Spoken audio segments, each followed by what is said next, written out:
পবিত্র ঈদুল ফিতরকে সামনে রেখে রাজধানীর ঢাকা ছেড়ে ঘরমুখ মানুষের ঢল নেমেছে দেশের সড়ক, রেল ও নৌপথে। বৃহস্পতিবার ১৯ মার্চ ভোর থেকেই পরিবার পরিজনের সঙ্গে ঈদের আনন্দ ভাগাভাগি করতে বিভিন্ন পরিবহনে করে নিজ নিজ গন্তব্যে রওনা হচ্ছেন হাজারো মানুষ। রাজধানীর গাবতলী বাস টার্মিনালে দেখা গেছে নির্ধারিত সময়েই ছেড়ে যাচ্ছে দূরপাল্লার বাসগুলো।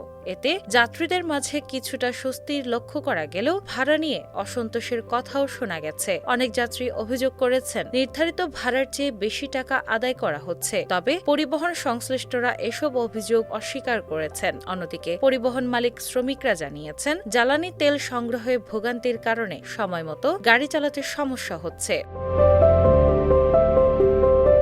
মহাসড়কগুলোতেও ছিল ঘরমুখ মানুষের ব্যাপক চাপ। গণপরিবহন সংকটের কারণে অনেক যাত্রীকে ঘণ্টার পর ঘণ্টা অপেক্ষা করতে হয়েছে। বিশেষ করে নারী ও শিশুদের নিয়ে যাত্রীরা পড়েছেন চরম দুর্ভোগে। বাস না পেয়ে বা অতিরিক্ত ভাড়া এড়াতে অনেকেই ট্রাক, পিকআপ, ভ্যানসহ বিকল্প পরিবহনের ঝুঁকি নিয়ে যাত্রা করছেন। গাজীপুরের চন্দ্রামোড় এলাকায় কয়েক কিলোমিটার জুড়ে যানজটের সৃষ্টি হয়েছে, যেখানে পথে পথে যাত্রী উঠানো এবং যানবাহনের চাপই প্রধান কারণ হিসেবে দেখা গেছে। এই সময় যানজট নিয়ন্ত্রণে হাইওয়ে পুলিশের তৎপরতা তুলনামূলক কম বলে অভিযোগ রয়েছে।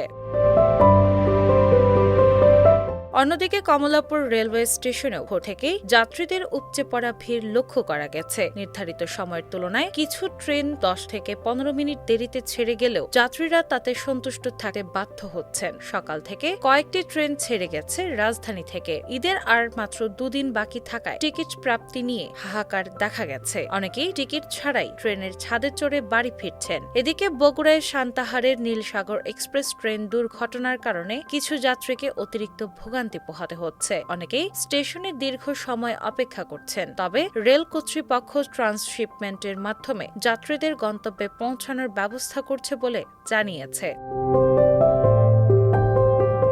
নৌপথেও ছিল ঘরমুখ মানুষের ব্যাপক চাপ। সদরঘাট লঞ্চ টার্মিনালে ভোররা থেকে যাত্রীদের উপচে পড়া ভিড় দেখা গেছে। লঞ্চে জায়গা পেতেই অনেকেই আগেভাগেই টার্মিনালে এসে অপেক্ষা করছেন। লঞ্চ ঘাটে ভিড়ের চিত্র ছিল বেশ বিশৃঙ্খল। লঞ্চ পন্টনে ভিড়তেই যাত্রীরা হুড়োহুড়ি করে উঠে পড়ছেন। গতকালের নৌ দুর্ঘটনার পরও যাত্রীদের মধ্যে তেমন সতর্কতা লক্ষ্য করা যায়নি। যাত্রীতে পূর্ণ হলেই ছেড়ে যাচ্ছে নৌযানগুলো।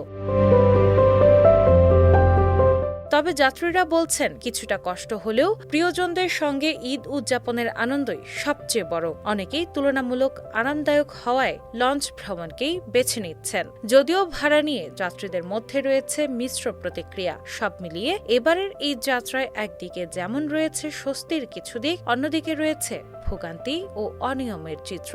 তবুও সব কষ্ট উপেক্ষা করে ঘরমুখ মানুষের একটাই লক্ষ্য প্রিয়জনদের সঙ্গে ঈদের আনন্দ ভাগ করে নেয়া। টিনা ইসলাম, বাংলা বাজার পত্রিকা।